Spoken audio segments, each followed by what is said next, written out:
Hello and welcome to On the Other Hoof. It's the time of year when everyone seems to be split down the middle on Twitter. It's Shergar Cup time, and love it or hate it, it's going to go ahead. Personally, I love it, but we are joined by Adam Webb and a special guest in Chris Bradburn tonight. Chris, thank you very much for joining us.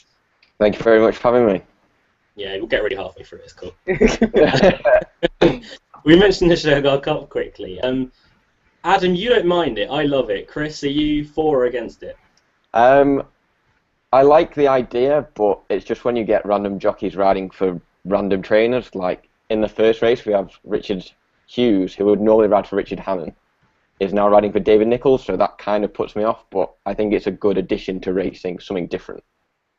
As when I lived out in Canada for a year, I met a jockey called Aaron Grider who won Breeders' Cup on Kaleidoscopio, Dubai World Cups, and I asked him out there if he had actually ridden in England before, and he said, "Yeah, no, I've ridden at Ascot, York, and everything." And then I asked him what trainers he rode for, and I didn't realise he rode at the Shergar Cup. So he just starts naming off all of these trainers. I think he rode for about 6 or 7 in the end. Like, I get back and I see him on the front page of the Racing Post in the Shergar Cup last year. I'm like, oh right, that'll explain why he's ridden. Yeah. But I love the Shergar Cup, and the first race that we're going to get stuck into is the 12:55 at Ascot, which is the Dash. Um, it's it's an okay race. That's all I'm willing to brand it as. Adam, we'll let you start us off with it.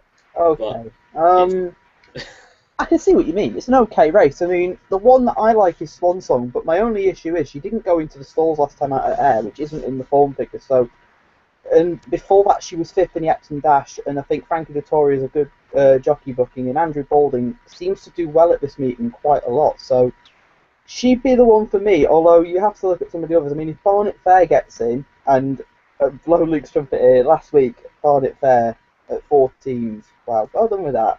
Because backed him at Ascot 2 starts ago when he looked the pick of the paddock and got beat by Racy, who reopposes here. And it was a bit of a shock result, really, with Racy winning. But the one for me is Swan Song, and I think if she goes into the stalls, I think she'll take a lot of beating. yeah, no, Maybe not a lot, but... I agree with that. Chris, your fancy for the first?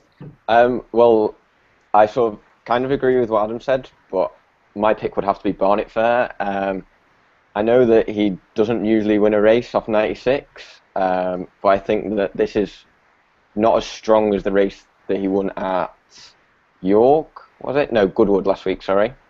I think that this isn't a strong race, and £6 penalty shouldn't really see him finish too far away. There's one that I do like at a bigger price, which is Bonsire. It's 20-1 at the minute, and I think any rain that falls should help his chances. The only question is he's stepping down from 6 to 5, so that's the only question I've got over him. Yeah, no, I'm with Barnet Fair as well, actually. He was also stepping down from 6 to 5. Won the Stewards' Cup consolation race last week. Or, sorry, the 32 Red Cup consolation race last week. But this looks a very weak race for me. Over 5 furlongs, which is probably Barnet Fair's best trip as well. Ran very well last week to win over 6, but over 5 I think is going to be much more at home. I think should have won at Ascot 2 weeks ago on the Sunday when behind Racy, but got a bit intimidated when the rest of the field began coming over and sort of crowded him out. But when he found the rail, he began to stay on again. So 5 furlongs I think is absolutely fine. If he got in, I'd be really keen on him. But if he doesn't get in, I think my idea of the winner would be Swan Song. I'd have to agree with Adam, unfortunately. As he said, she didn't go into the stalls at Ayr, which would question her temperament a little bit. But before that, she just didn't really seem to back up races. So I think the break of 63 days is going to benefit her a lot. Other than that, Massamar seems to be in really good heart of himself, really good form. Breaks out of stalls like his feet are on fire. Just he seems to find two lengths at the start of every single race. But no, if Barnet Fair gets in, I'd be really, really keen on Barnet Fair for tomorrow's opener. We move on to the next and the second and last race that's going to be on more for tomorrow. The 1:30 at Ascot, which is the Stayers race. A bit of a better race. It's a bit more competitive, I think. I'm not really sure who you guys would land with, though. I think the favourite is just about Hassel at the moment for Clive Cox. Chris, would you be giving Hassel much of a chance? I think it's got a good chance. The one that I'd probably go with would be Sir Frank Morgan, though. It's on the same mark when he got beat by a head last time out. Dettori's a good jockey booking. Johnson horses, as we know, are in great form at the minute.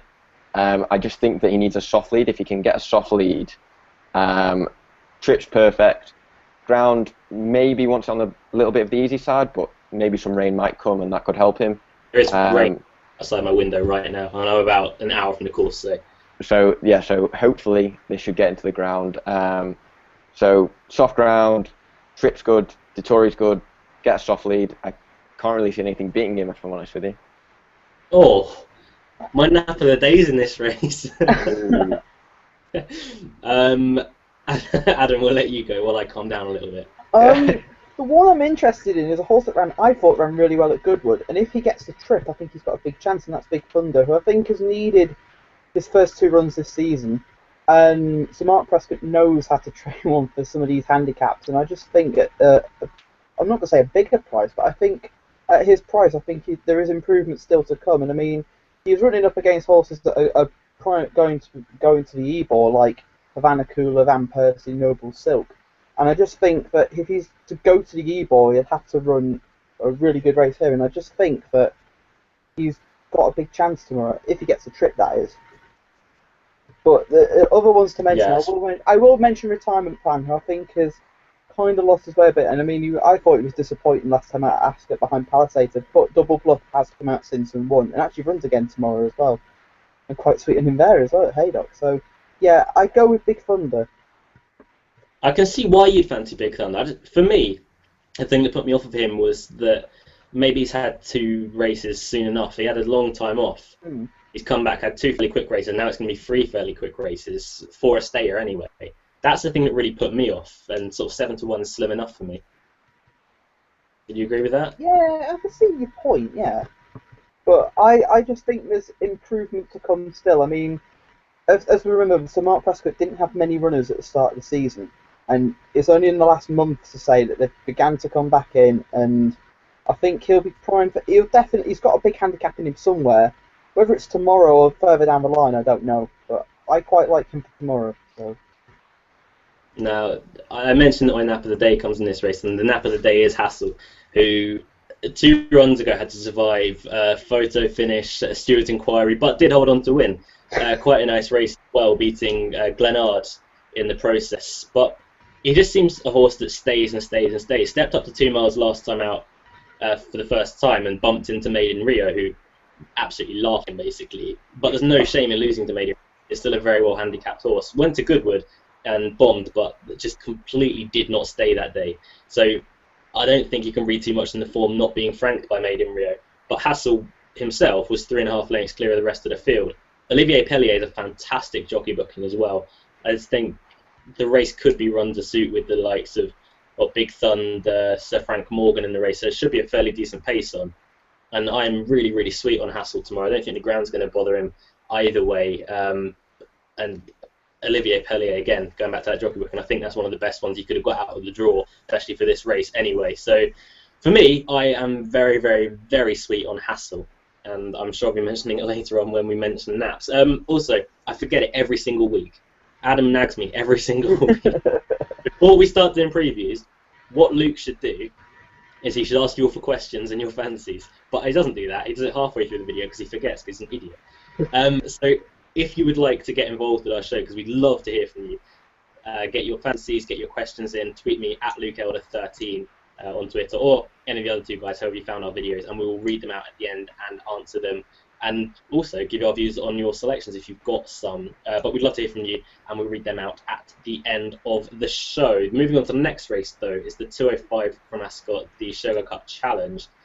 I want to mention Viewpoint very quickly. I thought he was fairly unlucky at Goodwood. Whether he'd have won, I'm not sure, but he was in the process of running a big race before the saddle slipped, and then obviously had to get disqualified because Cam Hardy's weight cloth went, and obviously subsequently weighed in light.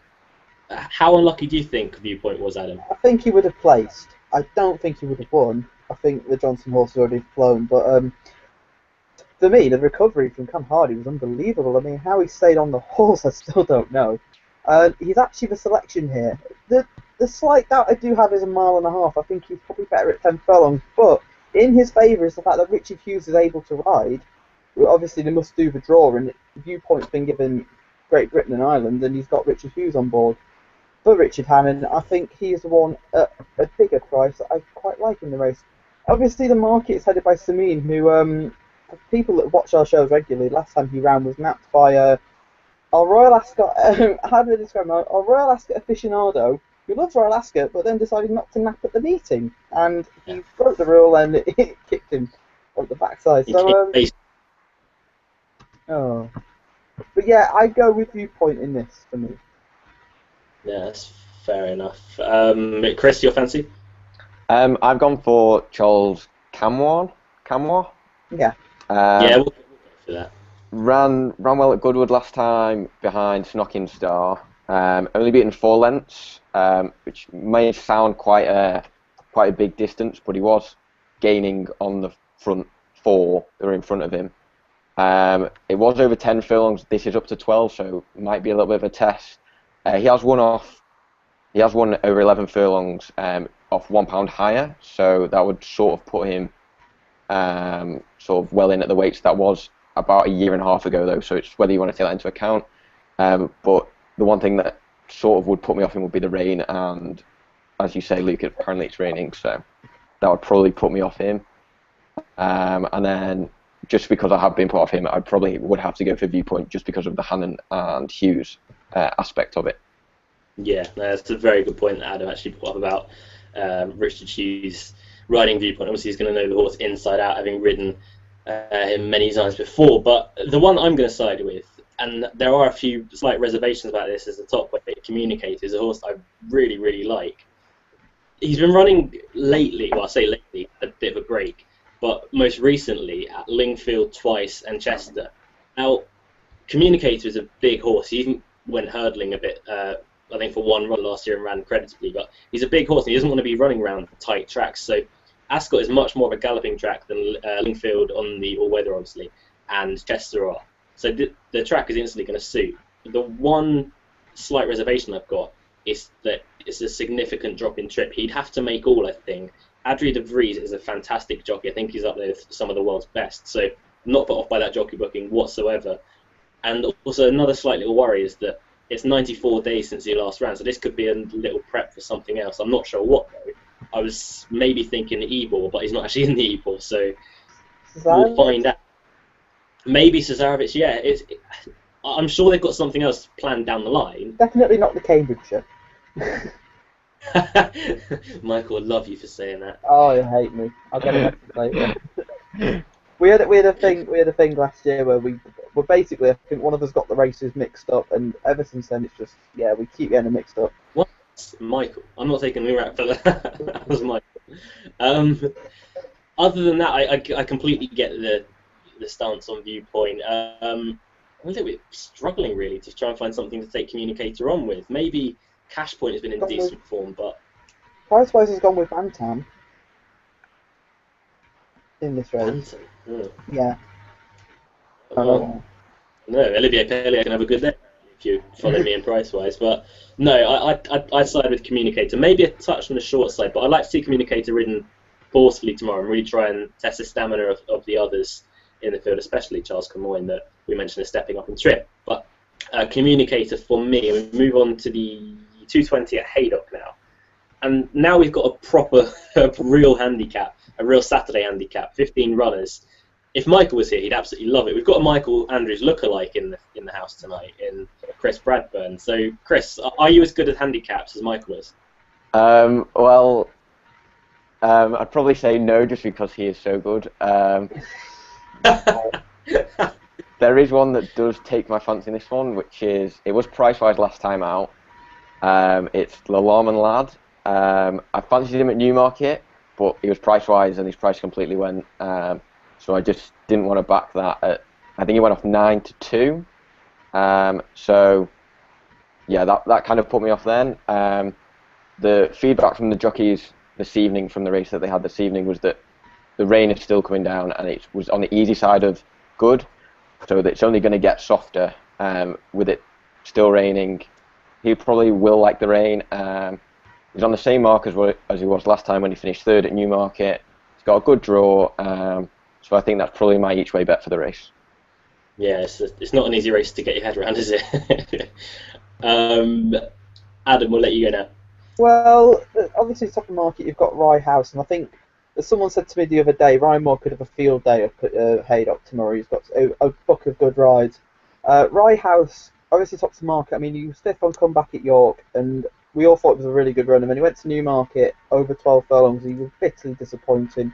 I've had a break since. I'd want to leave him tomorrow. I think what I'd want to see him run again. I actually agree with Chris actually on what Lamar and Lad, who I think once 10 furlongs, the ground won't be an issue. Harry Bentley takes the ride. I think he's the one for me, although I do respect the Mark Johnson pair, Salutation and Bassato, who were both second and fourth in the handicap with Snook and Star. So, Yeah. Lamar and Lad for me. Salutations price rise as well. Yeah, he is. And Lahag is as well.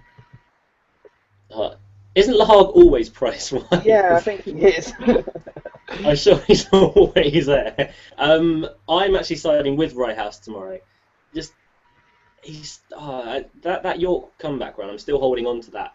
Last time out, I think I'm going to blame it on the ground. Also, he has been a horse that's been very injury prone in the past. So 70 days off would suggest maybe they found us something after that run. Maybe he just needs a bit of time between his runs. I'm not too sure. I'd love to know from Sir Michael Stout though. But the ground was good last time. If the rain's coming down, I think softer ground will suit him. He's a big bull of a horse, so he goes through the ground absolutely fine. I still think he's a better horse than 98. I think it would take a brave man to say that he wasn't better than 98 on runs he's put in the past anyway. 6-1, yeah, it may be getting a little bit short. The other one I'd take the field on with, being each way selection, is Chancery, who started off his career as a National Hunt horse and lost to the new one on his second start.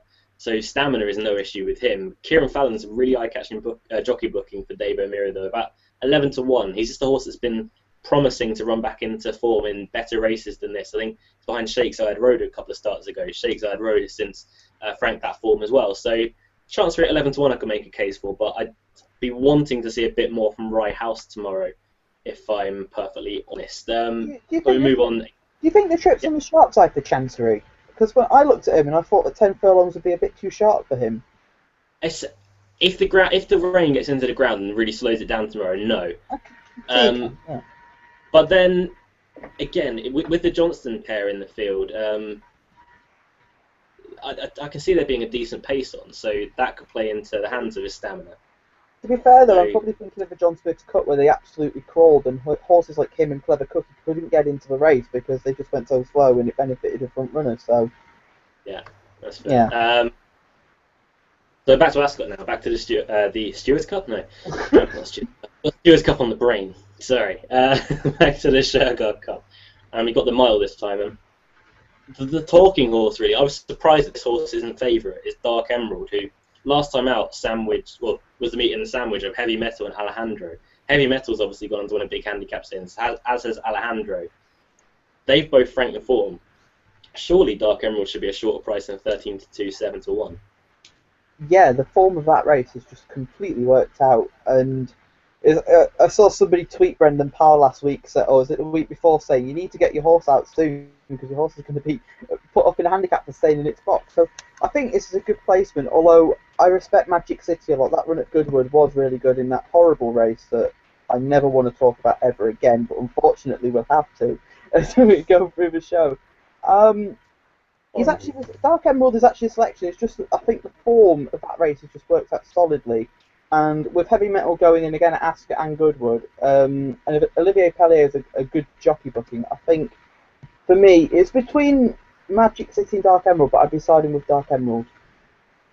Yeah, for me, I'd be taking Dark Emerald as well. Quite a strong selection on Dark Emerald. Also, as we mentioned, it's nothing other than that form last time is absolutely rock solid. It was a decent race that he ran in. I think the step up in the triple or step up to a mile is really going to suit. They had to kick on quite away from home last time out, which maybe didn't really suit him too much. I think the step up to a mile allowed him to just race that much easier, and he maybe had to travel into the race a bit better as well.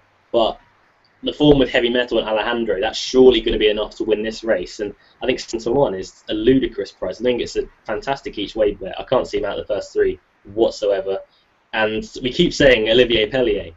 I think he's got a fantastic book of rides tomorrow. He's got very, very lucky with the draw. And he wouldn't be a bad bet for leading jockey of the whole meeting, I'd say. But for me, Dark Emerald, and fairly sweet on Dark Emerald as well. Chris, do you disagree with us two on Dark Emerald? I can see where you're coming from with Dark Emerald. He has gone up, I think, £5 for coming second in that race to Heavy Metal. That kind of puts me off, but the one that I'd go for is actually reserve at the minute, which is Homage. He ran really, really disappointingly at the end of last season. The only thing is he's now been gelded, different trainer and different owners. He won fairly cosily last time out at Windsor. He's gone up £6 for that win. And I just think that he's still going to be ahead of the handicapper. This is, albeit, a much tougher race than the Windsor race. I just think that he's still ahead of the handicapper by quite a bit, so I can see him really running a good race. 9-2, maybe a little bit on the short side at the moment. But yeah, that would be my selection. If he doesn't get in, the one that I like at a really big price is Navajo Chief. Ran really good at York 2 starts ago. But the latest run was really terrible. Finished 18 of 18, 38 lengths off the leader. So I'm willing to put a line through that race. I think I think he's just a York specialist. He seems to come alive round there. He really seems to like York. There's just something about him that just gives me the feeling that he's going to run a big race tomorrow. I don't know what it is. It's just one of them things where sometimes you get a feeling it might be worth a small each way bet. I can see him doing something special, but it's not really a race I'd want to get stuck into if Homage wasn't running. Dark Emerald, I'm telling you, all over. Moving on, back to Haydock now, the 255, and probably one of the better races of the day. I know Ryan Ferris is watching this show because he's tweeted in saying, "Tonight, Matthew, I'm going to be a tomato." Now, very hot in this room right now. It is very hot, Ryan Ferris. Yeah, I'm still waiting for the lawsuit of when you pushed Laura King over, if I'm honest.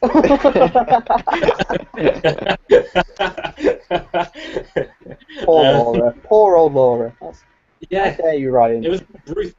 Well, I was standing right next to it and I saw his every single action. German. But it's a decent Group 3, this. I know he's strongly against Hillstar at the distance. I think Hillstar surprised me a little bit last time, actually. He absolutely tanked until 2 furlongs out and then didn't really seem to find anything, although there's no real shame in being outstayed over that trip by Cavalryman.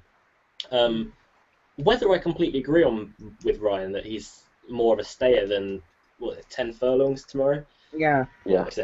I'm not sure. I think on his last run he's more than entitled to a run over a mile 2, but 11-4 I couldn't be touching him with. He just looks like the proverbial bridesmaid at the moment. Okay, he's bumped into some very good horses in much better races than this, but I'm not 100% sold on him.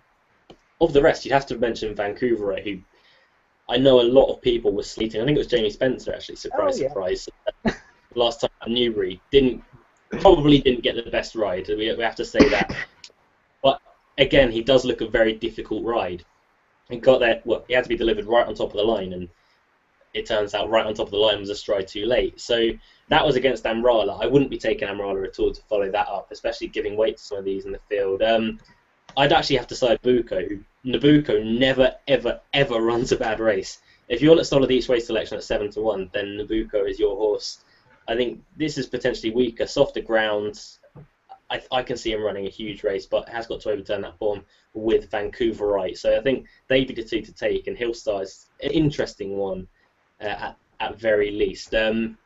Chris, I've covered pretty much all the field there. Yeah, I've gone for Vancouverite, mainly because he had sort of quite a big layoff between March and July when he ran at Newbury, and I just think that he might come on for that run a little bit.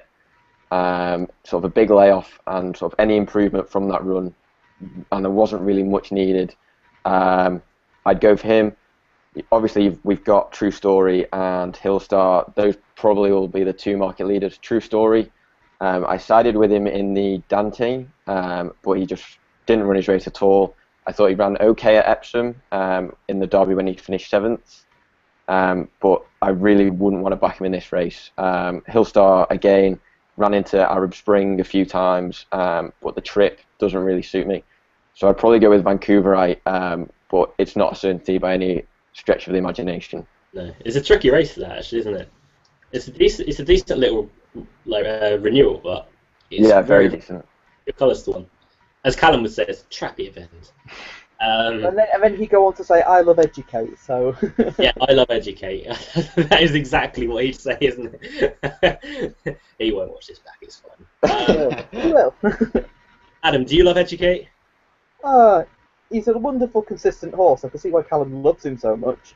I thought he ran really well actually in the John Smith Cup. He had to carry top weight, and he was one of the only ones to come from the back and actually try and make a challenge, and he got place money that day. So, for me, that's actually working out because there were two handicap winners, and Stocking Star and surprise, Red Avenger gets a mention again. Oh my God.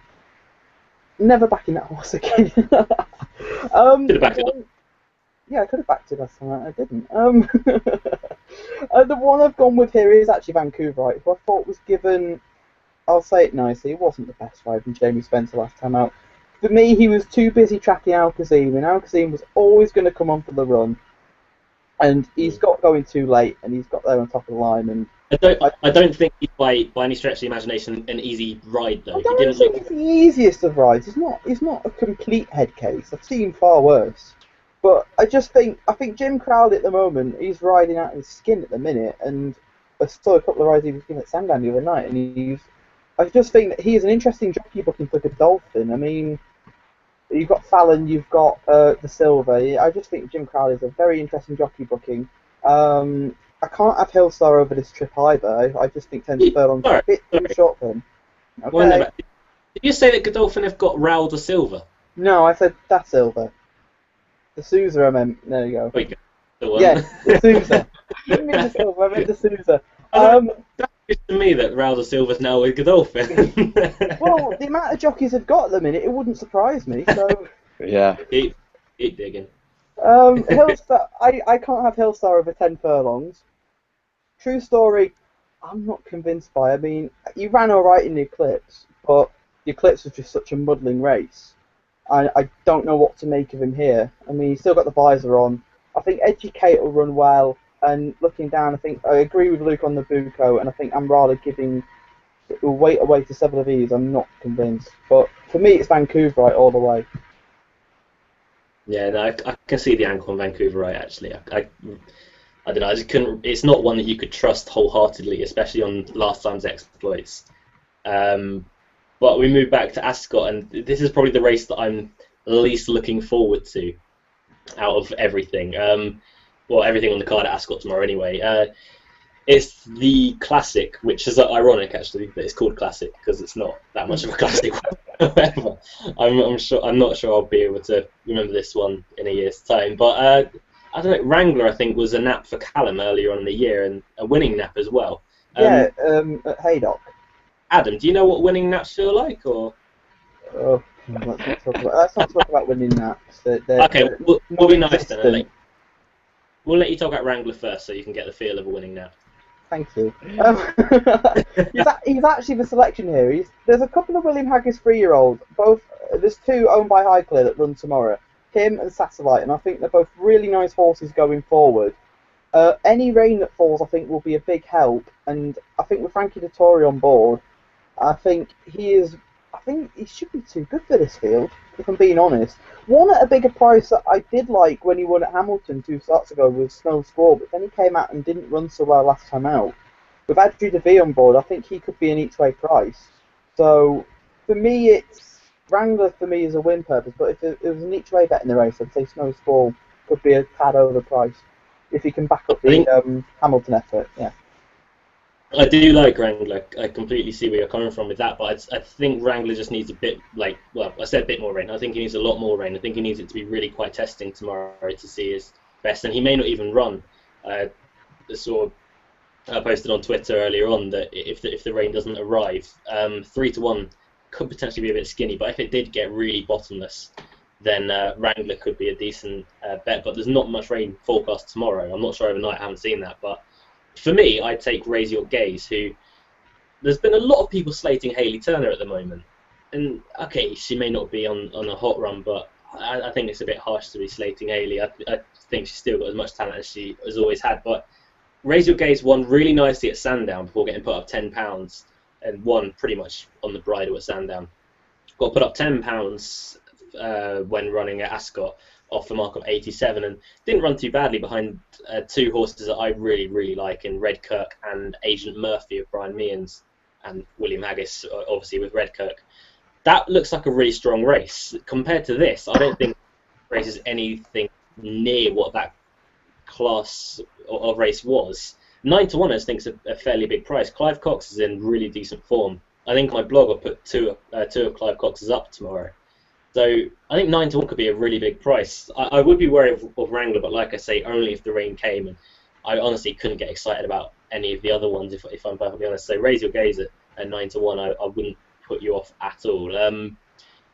Chris, you haven't spoken about this race yet, have you?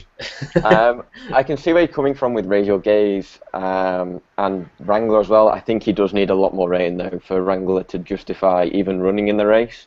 The one I've gone for is actually used to be in my notebook until he won last time out, which was Trip to Paris. He wasn't going away last time from a field at Ascot. It was over this trip. I don't think a £6 rise is going to stop him from winning again. And I'm not really excited about this race. I couldn't really see anything that was sort of stood out at me. So I just had to side with him. Again, it's not really a race I'd want to get stuck into just because dodgy sort of jockey bookings and Wrangler possibly pulling out. So I imagine there'll be a reformed market when Wrangler pulls out, but Trip to Paris would probably be my bet. It is a fairly poor race, isn't it? Yeah, definitely. To be given the title of a classic as well. To be fair, the last race at Haydock is a similar handicap, and it's far better and more prize money as well.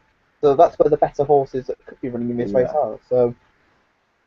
No, that's fair. But we move on to one of the races of the day at Newmarket at 3:35. For 2-year-olds, I think almost everything has you could make a really good case for here. Murakaba really made me look quite silly. I was on Dubai Racing Channel because I couldn't say the goddamn horse's name. You just did then, so well done. I couldn't say it last week. Yeah, I know. I can do it now. It doesn't matter now. I'm not being paid for this. When I was on there, Mukarab. No, Laura, how was it? Yeah, that one, Murakaba. Calm down to us. And then I also tipped it up as well, and I think was fairly unlucky last time out. But that horse with all the A's in it, what do we think of that one, Chris? I can see where you're coming from with it. It did get unlucky last time out. The one I like is the unbeaten Alonsoa.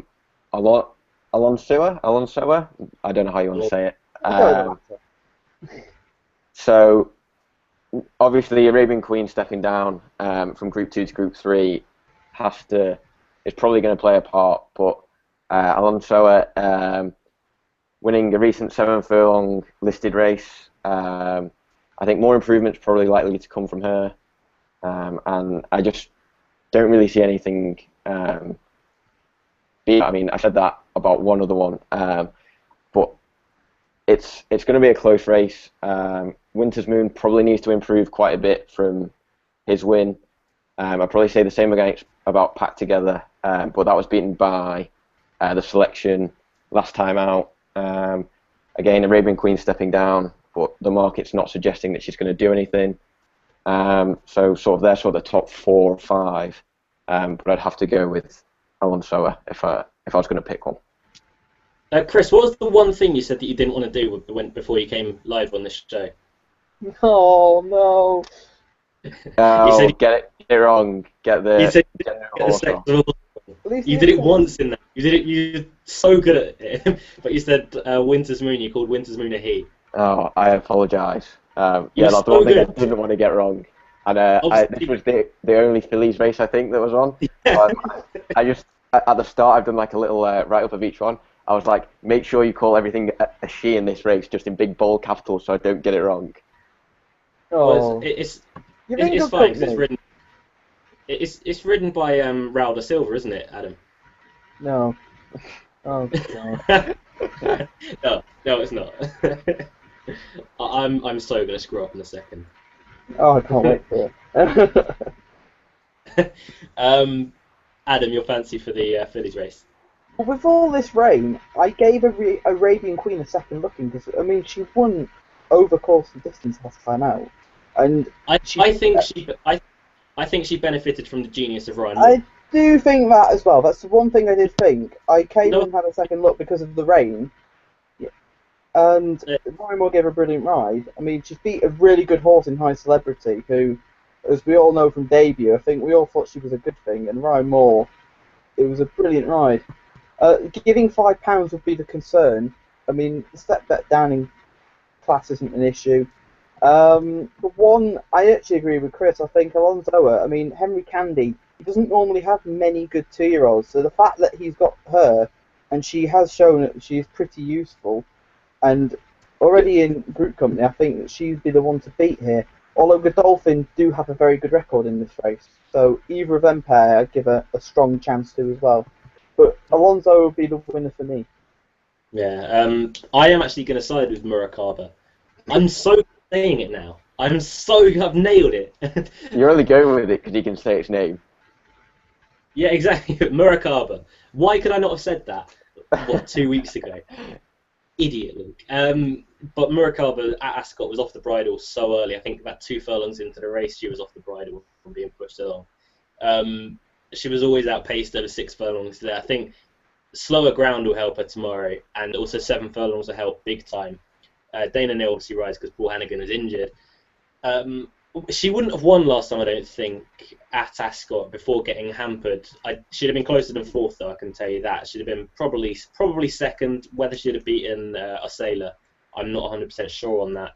But she'd have been, like I say, a lot closer than 4th. Winter's Moon, I do think, will improve, as Chris said earlier on. She seemed to do everything wrong at Newmarket first time out. When she came out the stall, she went dramatically left, I think it was, and battered the horse that was next to her in the stalls. Then came back on track and was a little bit keen, but then late on got outpaced as you'd expect a new approach to over 7 furlongs. I think she'll need further, well, especially in time, probably needs a little bit further now. As of the rest, Calypso beat won a decent enough race here, 42 days ago. I think the ground will help her. It's sort of softer the better for her, but Newmarket is very, very soft at the moment from watching tonight's racing. As I mentioned earlier on with the Arabian Queen as well, I think she benefited from the genius of Ryan Moore. No offence to Liam Canary, obviously, but Ryan Moore sets a standard for every jockey in the world, I think. Whether she can reproduce that form tomorrow, I'm not 100% sure. So I'd be willing to take a chance on Murakaba. So good at saying that now. So good. I think 7 to 1. Say it. What's that?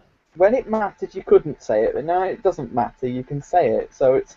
I think I got away with it. I think 7 to 1. I think is a fair price on Murakaba. Moving on to the last race that we're going to be covering today. It's been a marathon today, so we're going to end it on a sprint. Probably not the strongest of races again for Shergar Cup Day.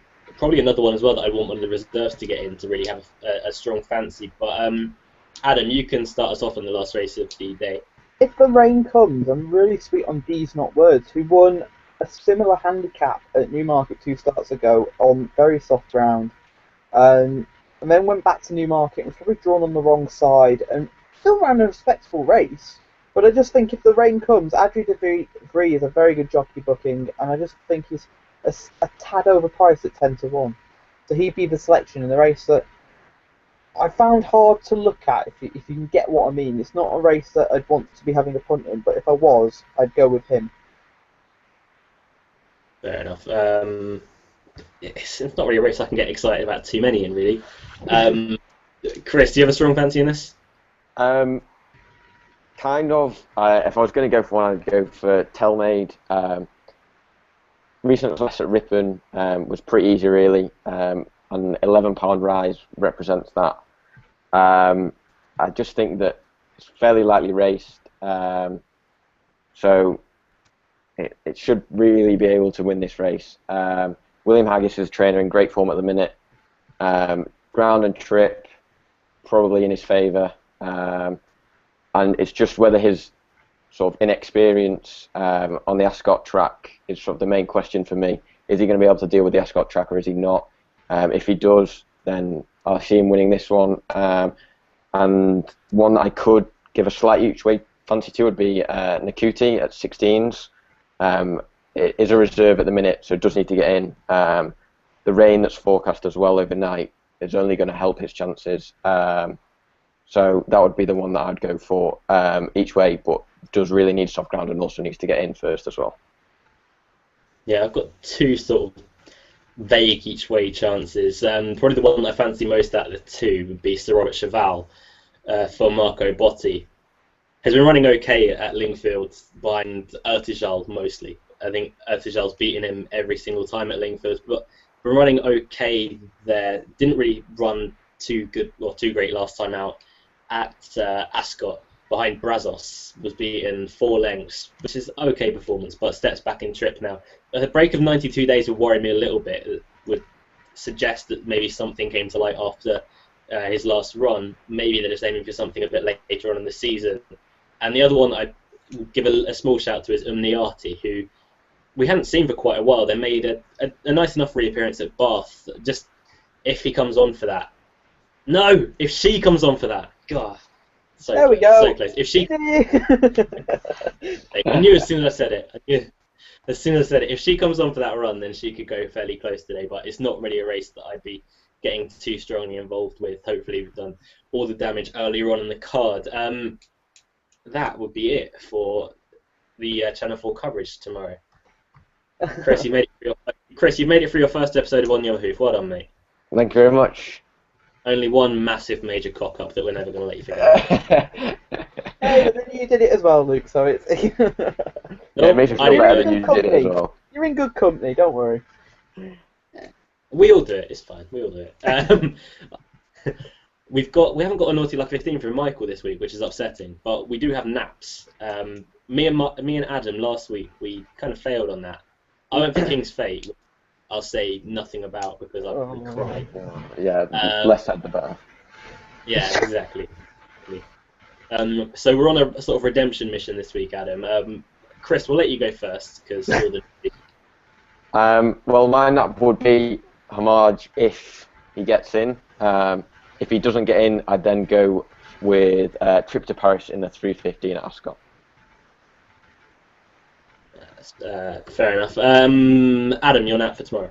I'm going in the last race at Haydock. With the rain falling, and there is rain about, I'm really sweet on Satellite. It was a horse that caught the eye in the London Gold Cup when he went 15 lengths clear, and to be as close as he was at the finish was quite incredible. I think I napped him last time out when he got beat ahead at Doncaster. A step up in trip won't be an issue, and I think he's a very smart animal for next season. Although the main danger is obviously a horse that I love in Double Bluff. So if Double Bluff wins, I'd be happy, but then for nap purposes, I wouldn't be so happy. So it's not really a win-win situation. It could be. I'd rather Satellite one though, so keep you the nap. My nap is going to be Hassel, who I mentioned earlier on. I think this is a much weaker race than he's been running in.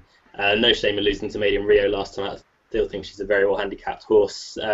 But take Made in Rio out of that race, and he was a fairly decent winner of a useful staying handicap at Ascot. So I think Olivier Pellier is also a fantastic jockey booking. And one more that I wanted to mention actually in the 150 at Haydock, and you knew I was going to have to. Balls. Profitable is not as big a price as I thought.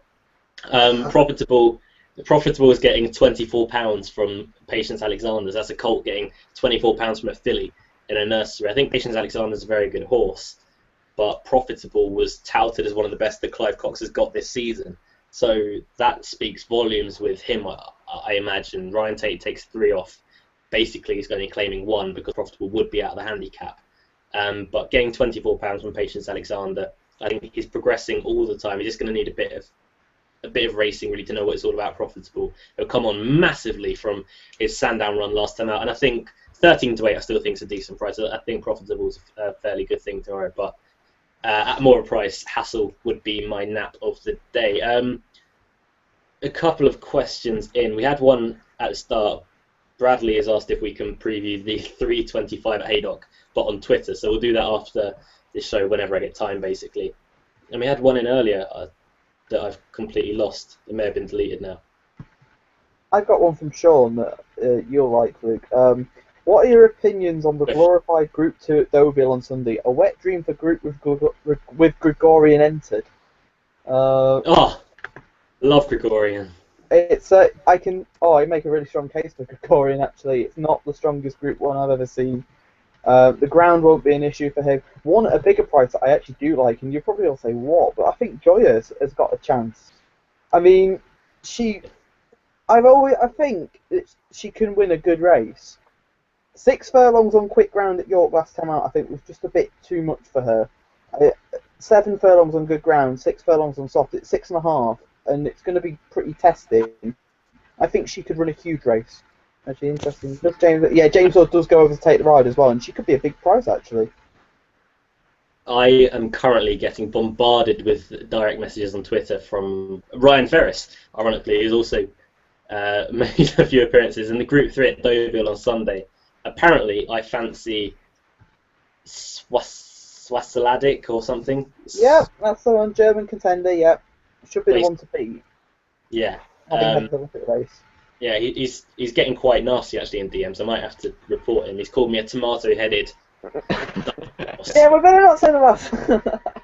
I can't really repeat that. Although we are past the watershed now, but I don't but wish the problem is people will be watching it, 9 o'clock tomorrow morning, so yeah, you can't really... I don't wish to repeat that vulgar language that Ryan has carried out there, but on that, we'll bring the show to an end. Chris, thank you very much for joining us this week, my friend. Helped us out. Thank you very much for having me. Now, your Twitter account, which will probably plug you before you go, is it's at TW Enclosure, and then we're also on Facebook, which is the Winners Enclosure. That's what it stands for. So you can find us on Facebook on Twitter, at TW Enclosure, and then Facebook, which is just the Winners Enclosure. Yeah, you had a fairly decent day today on tipping wise, didn't you? Yeah. I had a winning double, which was, I think it was about 4.5 to 1. And then we do selections for every race of every day.